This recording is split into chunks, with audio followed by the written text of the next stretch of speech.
పెళ్ళైనా పండగైనా వేడుక ఏదైనా పట్టుచీరల ప్రత్యేక వేదిక వారాహి సిల్క్స్.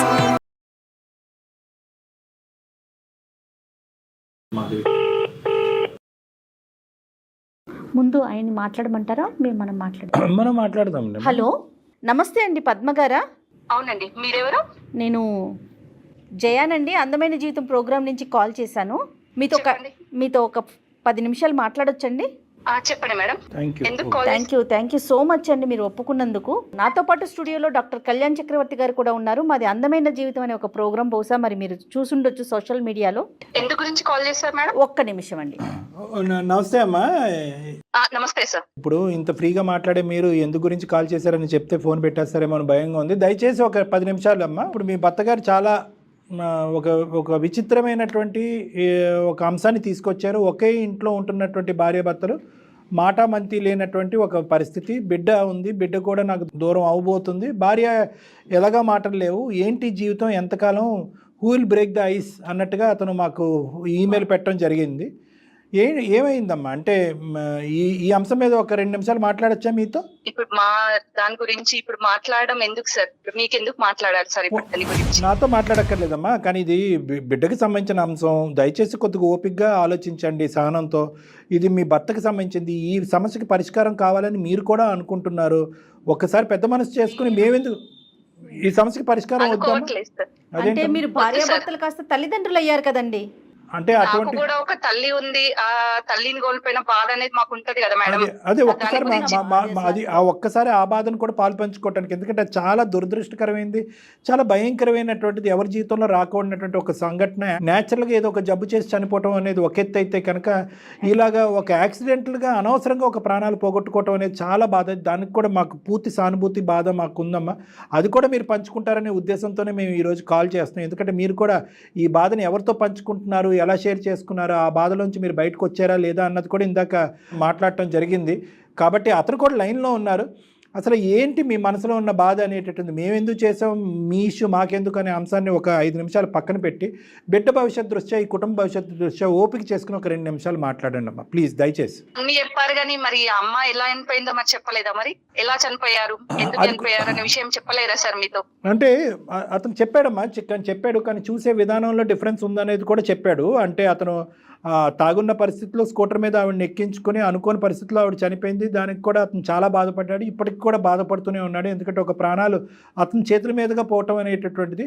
కానీ దాన్ని మీరు ఎలా చూస్తున్నారనే అంశం కూడా చెప్పాడు. అంటే ఏంటంటే, నువ్వు కావాలనే నా తల్లిని చంపావు అనేటటువంటి విధంగా మీరు భావిస్తున్నారని చెప్పారు. అంటే అనుమానపడడానికి చాలా అంశాలు ఉన్నాయి సార్ అక్కడ. ఎందుకంటే ఇప్పుడు బండి మీకెళ్ళి పట్టారంటే ఇద్దరికి తగలాలి దెబ్బ. ఓన్లీ మా మదర్ చనిపోయేదానికి ఈవెన్ అతనికి ఒక చిన్న గీత కూడా వల్లేదు. ఇవి కొంచెం అనుమానం పడడానికి ఉన్నాయి కదా ఛాన్సెస్ సార్ మీరు. ఓకే, ఒకటి అనుమానం. నెంబర్ 1 ఏంటంటే అతనికి గాయాలు అవ్వలేదు, ఆవిడ గాయాలైన, సారీ చనిపోయారు ఆవిడ. రెండోదమ్మా, ఎప్పుడు ఎందుకంటే మా దగ్గర అమ్మ మాతోని ఉండాలంటే ఎప్పుడు కూడా తను అంత ఇంట్రెస్ట్ చూపించేవాడు కాదు. ముసలామె మన ఇంట్లో ఎందుకు, రేపో మాపో చచ్చేది అని ఇట్లాంటి అంశాలు ఎన్నో జరిగినాయి మా ఇంట్లో. తనే వేసాడు, తాగి పట్టడా, మరి ఎట్లయిపోయిందో తెలియదు కానీ తనే చంపాడనే నమ్మకం అయితే నాకు ఖచ్చితంగా ఉంది. ఇప్పుడు నేను తన పైన కేసు పెట్టడానికి కూడా నాకు ఉన్నాయి. బట్ ఏంటంటే నా కుటుంబ సంబంధించిన విషయాలు బయటకు చెప్పడం ఇష్టం లేదు కాబట్టి ఎవరితో కూడా నేను అట్లా చెప్పలేను. ఈవెన్ ఇంట్లో వాళ్ళకు కూడా నేను ఈ మ్యాటర్ కూడా ఎప్పుడు డిస్కస్ చేయలేను. ఒక ఇంట్లో ఉన్నా గానీ అంతే ఉంటున్నాం అంతే. అదే కొంతవరకు తెలుసమ్మా, కానీ ఏంటంటే చాలా తప్పుడు మాట. అతను ముసలాం చనిపోయినా పర్లేదు అనేటటువంటి పిచ్చి మాటలు అతను ఎందుకు మాట్లాడాడో నాకు తెలియదు. కానీ ఇప్పుడు లైన్లోనే ఉన్నారు, తర్వాత అతను అడుగుదాం. కానీ ఈ రెండు కాకుండా ఏం ఆధారాలు ఉన్నాయమ్మా అతను చంపాడు అనేటటువంటిది మీ దగ్గర? ఒకటి, అతనికి గాయాలు తగలలేదు, ఈవిడికి చనిపోయింది. రెండోది ఏంటంటే, తాగున్న మనిషికి గాయాలు ఎలా తగలలేదు, తాగలేనటువంటి మనిషి ఎలా చనిపోయింది, ఇలాంటివి ఉన్నాయి. అప్పుడే నేను తాగినా అని చెప్పేసి తీసుకురాకపోయినా అయిపోతుండే కదా. ఈవెన్ మా ఇంట్లో ఉన్నప్పుడైనా తనతో ఈవెన్ ఒక్క రోజు కూడా మాట్లాడేవాడు కాదు. ఇప్పుడు నేనే అట్లా వాళ్ళ పేరెంట్స్ కి వేస్తే తను ఊరుకుంటారా సార్? తన మాటలు విని మీరు నాకేం సమాధానం చెప్పాల్సిన అవసరం లేదు. మీరేం నాతో మాట్లాడద్దు. కాదు పద్మ, నేను చెప్పేది నీకు నాతో పద్మాని పిలిచే రైట్స్ కూడా మీకు లేవు. మీరు నాతో మాట్లాడిన పేరు పలికే హక్కు కూడా మీకు లేదు. కాదు, నేను లేదమ్మా, అలా ఈ కాదు. 3 సంవత్సరాల నుంచి ఎంత మిస్ అవుతున్నాను, పాపను ఎంత మిస్ అవుతున్నానో అది నీకు అర్థం అవ్వట్లేదు. నేను తల్లిని ఎట్లా కోల్పోయాను మీ వల్లనే కదా. ఆ బాధ మన పడుతుంది ఇద్దరి నేనే కదా. మధ్యలో జరిగిన గొడవల్లో ఎన్నో సార్లు నిన్ను తిట్టుండొచ్చు, కొట్టుండొచ్చు. కొన్ని సార్లు మనం ఇద్దరం నీ మీద చేయి చేసుకున్న ఉద్దేశం మాత్రం నాకు లేదు, కానీ నీ మీద చేయి లేకుండొచ్చు. కొన్నిసార్లు నిన్ను ఎప్పుడు కొట్టింది కూడా అది లేదు. ఒకటే కాదులే, ఇప్పుడు తల్లి మీ అమ్మ ఎప్పుడు చచ్చిపోద్దన్న మాట అని కూడా అన్నారంట కదా, అది ఆవిడకి బాగా లోతుగా దిగింది. లేదు సార్, మా ప్రతిసారి ఇద్దరి మధ్యలో ఇంట్లోకి రాగానే ఎందుకు వచ్చింది, ఎందుకున్నది, ఒకానొక అవన్నీ situation లో మాటలు. మన ఇద్దరి మధ్యలో జరిగే విషయాల్లో తను వస్తే మాత్రం నేను ఒక్కొక్కసారి నోరు జారి ఏదైనా అనుండొచ్చు, కానీ అంత కోపమే లేదు నాకు. చంపేసే స్థాయి వరకు వెళ్ళిపోద్దమ్మా ఆలోచన. అందరి ఇళ్లలో ఈ మీ చేతుల్లోనే కదా. మీతో ఉన్నప్పుడే అమ్మాయి అనిపోయింది కదా. వేరే అనుకోకుండా వేరే దగ్గర ఉన్నప్పుడు అయితే ప్రమాదవశాత్తు అని ఎలా ప్రమాదవశాత్తు అని నేను ఇలా అనుకుంటాను. చనిపోయి మనిషి అయితే పోయింది కదా. మీకు ఒక్క దెబ్బ తగలకుండా ఇట్లా చనిపోతుంది. ఇప్పుడు ఏంటంటే ఒక భర్త, మీరు ఒక ప్రయాణం, ఒక బిడ్డను కన్నారు, 5 సంవత్సరాల పాటు ప్రయాణం. ఒక 5 సంవత్సరాల ప్రయాణంలో ఏ కోసానన్నా కూడా మీ అమ్మగారు ఉండకపోయి ఉంటే కనుక మీ భర్త గురించి ఇతను చంపే స్థాయి వరకు వెళ్ళిపోతాడు అనే అభిప్రాయం మీకు ఎప్పుడన్నా ఉండేదమ్మా? మీ భర్త గురించి మేము చెప్పాలా? ఓకే, అత్తగారు అంటే పడకపోవచ్చు, ఏమన్నా మాట్లాడనొచ్చు, ప్రైవసీ లేదు కాబట్టి ఆవిడ దూరంగా ఉండొచ్చు, మన సింగిల్ బెడ్రూమ్ అని మాట అనొచ్చు. ఇలాంటి మాటలు ఉన్నంత మాత్రాన మనిషి తాగేసి వెళ్ళి బండిని బలవంతంగా గుద్దేసి చంపేస్తాడమ్మా. యాక్సిడెంట్లు అవుతాయి చాలా చోట్ల. ఒక పెద్ద బస్సు యాక్సిడెంట్ అవుతుంది, 2-3 చనిపోతారు. ఫ్రంట్ ఉన్న వాళ్ళు కూడా చనిపోకపోవచ్చు, డ్రైవర్ కూడా చనిపోకపోవచ్చు. కళ్యాణ్ గారు ఇప్పుడు బెస్ట్ ఎగ్జాంపుల్ మనకి ఫ్లైట్ చూసాం కదా, అంతమంది చనిపోతే ఒక్క మనిషి బతికి రాలేదు. ఇప్పుడు మనం ఏం చెప్పగలుగుతామంటే యాక్సిడెంట్ అది అంతే. యాక్సిడెంట్ సహజంగా అతను ఇప్పుడు ఏంటంటే ఆ మినిట్ లో అతనికి తగలకోని చోట తగలేదు. పెద్ద ఆవిడ వయసు ఉంది, చిన్న గాయం కూడా ప్రాణాల మీద తీసుకొచ్చింది. సరే, మీ అమ్మగారు చనిపోయేటటువంటి దాన్ని మేము కిందకి చూపెట్టాలి అనే ఉద్దేశం కాదు. మీ బాధ మీకుంది, మీ బాధను మేము అర్థం చేసుకోగలం. కానీ ఆ బాధకు కారణమైనటువంటి ఈ వ్యక్తి యాక్సిడెంట్ రూపాన కారణం అయ్యాడు, కానీ హత్యాయత్నం చేశాడు అనేది కరెక్ట్ కాదు కదమ్మా. అనుకోకుండా యాక్సిడెంట్ జరిగింది సార్. సార్ మీరు ఒక్క పాయింట్ ఇది గుర్తుపెట్టుకోండి. ఆయన చేస్తాడు అన్నది నేను కొత్తగా పెళ్ళైనప్పుడు మనకి ప్రైవసీ కోసమే. నేను మీతో నేను సార్ తో మాట్లాడుతున్నాను, కానీ ఇద్దరు పడ్డప్పుడు దీనికి ఎంతో కొంత ఒక దెబ్బన్నా తగలాలి కదా. అలా ఇలా తగలకుండా ఎలా ఉంటుంది? మీరు ఒకసారి మీ పాయింట్ ఆఫ్ వేలో కూడా ఆలోచించండి. లేదు, అది కూడా ఆలోచించాను తల్లి, అది కూడా ఆలోచించాను. కానీ అమ్మ, ఇప్పుడు దానికి చాలా పర్మిటేషన్స్ అండ్ కాంబినేషన్స్ ఉంటాయి. అయింది కానీ యాక్సిడెంట్ అయ్యింది కదా. యాక్సిడెంట్ అయినప్పుడు ఇంకా తనతో పాటు నేను చనిపోతే శుభ్రంగా పిల్లతో శుభ్రంగా ఉండేదాన్ని.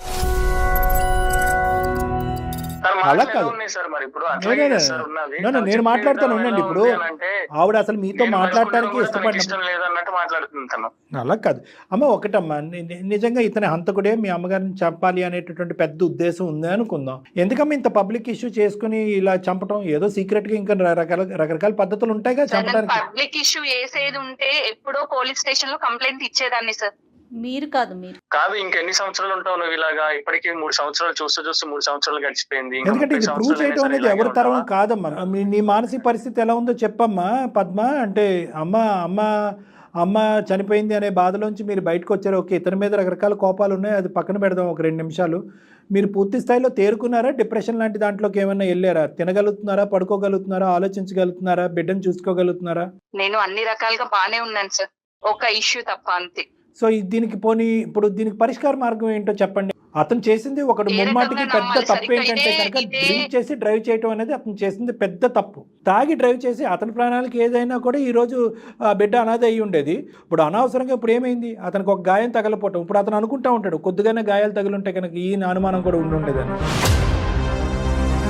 సరే, ఇప్పుడు అమ్ముంటే ఇప్పుడు మా ఇంట్లో తిరిగినట్టే అనిపిస్తుంది. ఎందుకంటే తన ఇంట్లో ఉంటే నాకు ఏదో ధైర్యంగా ఉంటుండే.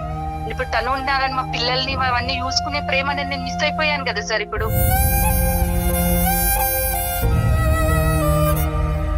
ఆ ప్రేమనైతే తను తిరిగి తీసుకురాలేడు కదా.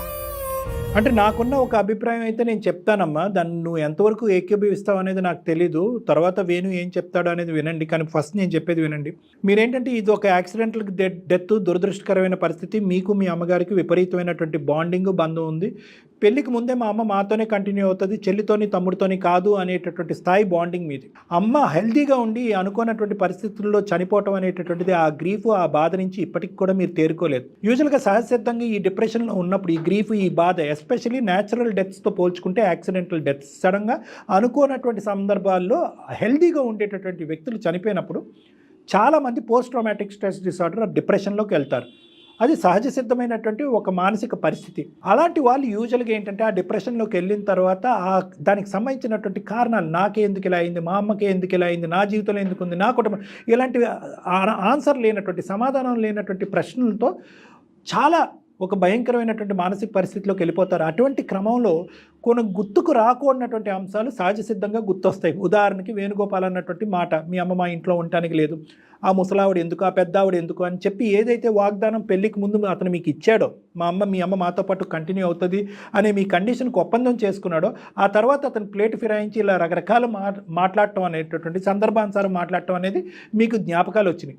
దానికి తోడు మధ్యలో అతను కోపంతో అవనియండి, లేదంటే అనాలోచితంతో అవనియండి, చనిపోతే బాగున్ను, ఆవిడ ఎందుకుంది పెద్ద ఆవిడ, ఇలాంటి మాటలు అనేటప్పటికీ మీరు ఉండేటటువంటి బాధకి అతను అన్నటువంటి మాటలకి ఒక లింక్ ఏర్పడి మ్యాచ్ చేసుకుని ఇదిగో నా లోపల ఉన్నటువంటి ఈ సందిగ్ధ పరిస్థితికి ఏర్పడినటువంటి ప్రశ్నలకి సమాధానం దొరికింది నా భర్తే అనేటటువంటి విధంగా మీరు రెట్రోస్పెక్టివ్గా ఆలోచించుకుని, ఆవిడికి గాయాలైన, ఆవిడ చనిపోయింది, ఇతను గాయాలు అవ్వలేదు, తాగున్న అతనికి ఇతను దెబ్బ తగలేదు, ఆవిడకి మాత్రం చనిపోయింది, కాబట్టి ఒకప్పుడు తాగానని చెప్పొచ్చు కదా, ఇతను బహుశా ఏంటంటే తాగి నడిపాను కాబట్టి యాక్సిడెంట్గా చిత్రీకరించాలని చెప్పి తాగేనన్న అంశం కూడా నాకు చెప్పకుండా బలవంతంగా మా అమ్మని ఎత్తుకుని ఇంటికి దింపడానికి ట్రై చేశాడు. ఇవన్నీ ఒక చుక్క కలుపుకుంటూ వెళ్ళిపోయి మీరు కంప్లీట్గా ఒక కన్ఫ్యూజన్లోకి వెళ్ళిపోయి ఈ విధంగా నాలాంటి వ్యక్తులు ఎక్స్ప్లెయిన్ చేయడానికి అవకాశం ఇవ్వలేదు.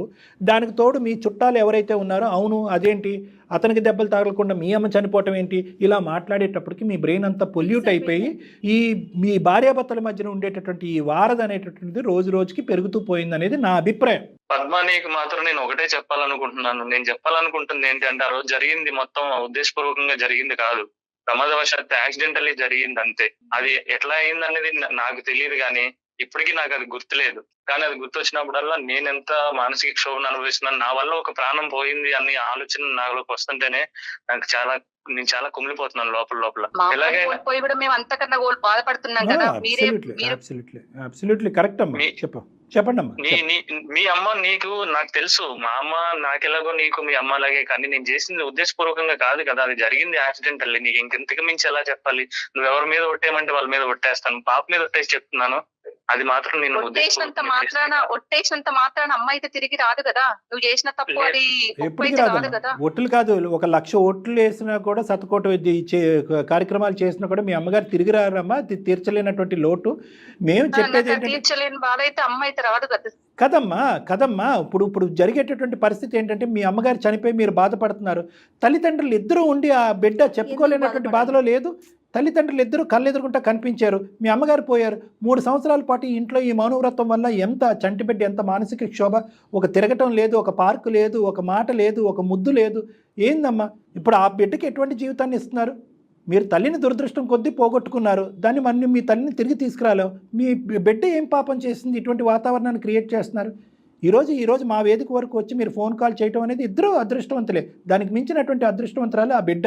అట్లీస్ట్ ఇప్పటికైనా ఐస్ బ్రేక్ అయ్యి నిజాలు బయటకు వచ్చి మీరిద్దరు మాట్లాడుకుంటున్నారు.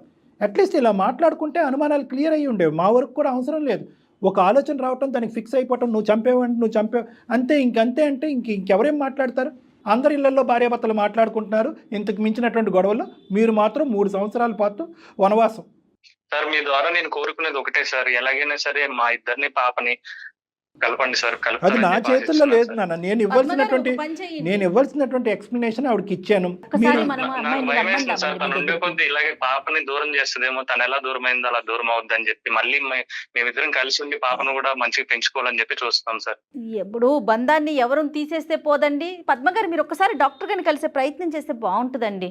పాప కోసం నేనేమంటున్నా, మీ ఇద్దరి కోసం చెప్పట్లేదండి. నేను ఫస్టే ఒక మాట చెప్పా, భార్యాభర్తలు ఇప్పుడు తల్లిదండ్రులు అయ్యారు, దయచేసి ఆ పొజిషన్ని ఒకసారి ఆలోచించుకోండి. నెక్స్ట్ స్టెప్ ఎక్కారు. ఇది సింపుల్ క్లారిటీ అండ్ కౌన్సిలింగ్తో తీరిపోయేటటువంటి అంశం.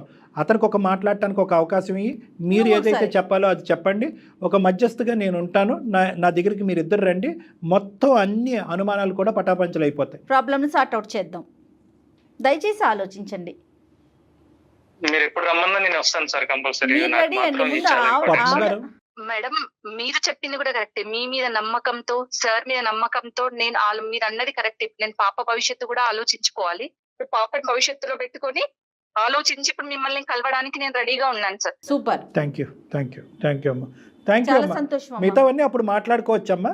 ఏమైనా అన్ఆన్సర్డ్ క్వశ్చన్స్ లేదంటే ఇక్కడ ఈ వేదిక మీద చెప్పనటువంటి ప్రశ్నలు ఏమన్నా ఉన్నా కూడా కౌన్సిలింగ్లో మాట్లాడొచ్చు.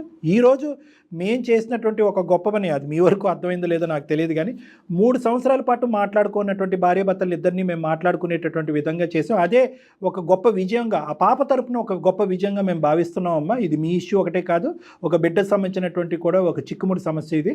కాబట్టి ఇది పూర్తి స్థాయిలో మనం ముందుకెళ్ళి నా కౌన్సిలింగ్ ద్వారా మీ ఇద్దరి మధ్యన అండర్స్టాండింగ్ పెరుగుతుందనే స్థాయి నమ్మకం కూడా నాకున్న అనుభవంతో నాకు ఉంది. కాబట్టి దయచేసి రండి, మాట్లాడదాం, అంత క్లారిటీ వస్తుంది. ఓకేనమ్మా? రైట్ అండి. Okay sir. Okay okay okay sir. All the best. కానీ తను వచ్చేలా చూడండి సార్, ఎందుకంటే వస్తుంది, తను వస్తుంది. మళ్ళీ తనతో ఇలా నేను మళ్ళీ జరగకుండా చూడండి. జయ గారు మాట్లాడతారు, ఫాలోఅప్ లో యూ డోంట్ వరీ అండి, మీరు ఏం ఫీల్ కావద్దు, నేను మాట్లాడతాను. డాక్టర్ గారి దగ్గరికి పంపించే బాధ్యత నాది. ఓకే అండి? పాప ఇంపార్టెంట్ సార్. అందుకే పాప కోసమే, పాప కోసమే. అందరూ ఇంపార్టెంట్ అయ్యి తమ్ముడు.